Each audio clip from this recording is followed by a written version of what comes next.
having completed 7 science missions over outlet glaciers, sea ice, and ice sheets, and covering a broad range of territory both east and west of the Antarctic Peninsula. Until today, the mission had yet to feature a return to the site of last year's discovery of a massive rift in the Pine Island Glacier, a huge flow of ice that has been called the weak underbelly of the West Antarctic ice sheet. Satellite images show the glacier is not calved yet, but when it does, could produce an iceberg the size of New York City. Keep in mind that the main science objective of Operation Icebridge is to study how the ice is changing in polar regions on a much broader scale, not searching out calving events. But being at the right place at the right time provided a scientific bonus.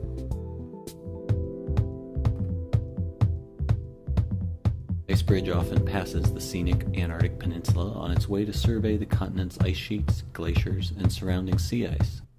The peninsula's mountains are habitually shrouded by clouds, but today we have a clear view.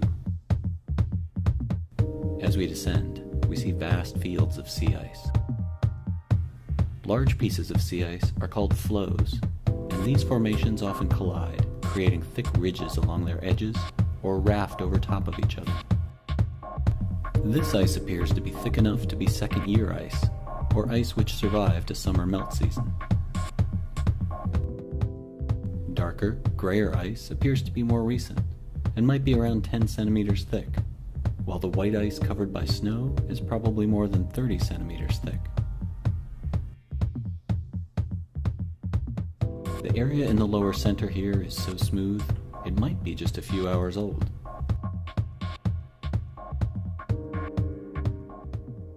This is frazzle ice. It's granular like a slushy beverage and is created by very dynamic conditions of turbulence in the water. This is a region of brash containing sea ice and a few icebergs. Icebridge measures Antarctic ice from 500 meters above the surface using radar, laser altimetry, and these crisp images from the DMS, or Digital Mapping System. Here, we have ice that's holding fast to the shore, and immobilizing iceberg is created from a nearby glacier or ice shelf.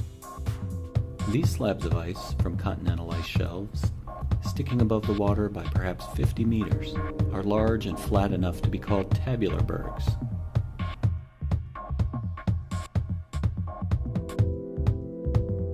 Finally, the slowly setting sun lights up cracks or leads in the sea ice as we head for home. Operation Icebridge has now returned to the Pine Island Glacier not once but twice in 2012. And the year-old giant crack in the glacier, poised to create an iceberg the size of New York City? Well, it's still there, and that iceberg has yet to break free. But the rift has grown longer, much wider, and spawned a secondary crack. Before we talk about when that mighty berg will be born, let's take a look at the Icebridge missions themselves. Icebridge's first return to the glacier was a high-altitude flight over the entire region, including the Thwaites, Smith, and Kohler glaciers.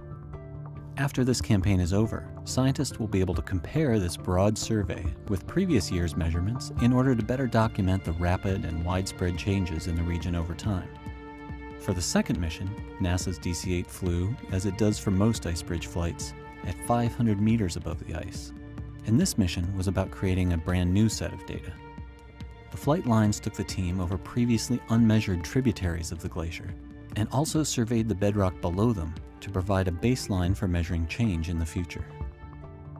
So while this focus on the Pine Island region, NASA Goddard calving specialist Kelly Brunt says the ice in the region is substantially thinning, and its flow is accelerating. Ultimately, the change that we see in that whole region, not just Pine Island, but also its neighbor Thwaites Glacier, this change represents the largest input to sea level rise from an Antarctic source. The rift has been an intriguing phenomenon to watch over this last year, but is it a really important event? When we talk about Antarctica and we talk about the health and state of our ice sheets, we talk about mass balance. And what you have on one side of the mass balance equation is accumulation or snowfall coming in. And when we talk about balance, that has to be balanced by things coming out. And in Antarctica, that happens either through surface melt or basal melt, or the big number in Antarctica, which is calving. Calving accounts for 80% of that side of the equation. So when you see calving in Antarctica, even calving where we use small states or the island of Manhattan as a unit of measure, this is generally very normal. It's part of the process. However, Brent says once the glacier calves, the new calving front will be further upstream from any calving front we've seen in the last 40 years. I've used the analogy of a fingernail to talk about calving. Generally, if your nail breaks in the white, it's normal and you don't worry about it. If your nail breaks below the white, you think about it, you remember it. If you lose your whole nail, that's a big deal. Much of the calving, the 80% of the net loss through calving, can be equated to losing the white part of your fingernail. Things that we saw in the early 2000s in the Antarctic Peninsula side, the Larsen A, the Larsen B, that's equivalent to losing your whole nail. What's going on in Pine Island is probably that intermediate, that we've broken our nail and it's below the white, and it's something to watch and something to monitor over time. As a byproduct of the recent ice bridge flights, the team got some great views and measurements of the evolving crack, which has been filled in somewhat by blowing snow. The crack appears to have only a short distance to go before a new iceberg is born. It's still hard to know when that will happen, but conditions seem to be right. Sea ice acts as a buttress or a dampener for sea swell that actually protects the front of these ice shelves or the front of these floating glaciers from calving.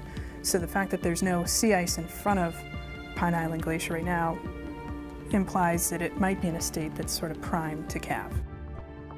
After Icebridge heads back home from this campaign, its data will be used to monitor the state of Antarctic ice sheets, while satellites will continue to watch the rift in the Pine Island Glacier as the melt season continues. Today's mission was called the Recovery Offshore 1 mission, made up of 6 parallel lines spaced at 20 kilometers. It's called that because we concentrate in the area where the Recovery Glacier, which is a major glacier in this part of East Antarctica, drains into the Filchner ice shelf. It tends to be difficult to get measurements to help us understand the shape of the cavity of water, ocean water, beneath an ice shelf such as the Filchner, especially a big one like the Filchner. And with our gravity instruments and our radar instruments on board the DC-8, we are able to collect measurements which allow analysts and scientists to deduce the shape of those underwater cavities. And that's important because by knowing the shape of those cavities, scientists can begin to get at the interaction of these glaciers with warm ocean waters, which it has been determined within the last decade or two by the glaciological community that the interaction of these large glaciers and warming ocean waters tends to be quite important in determining their future behavior.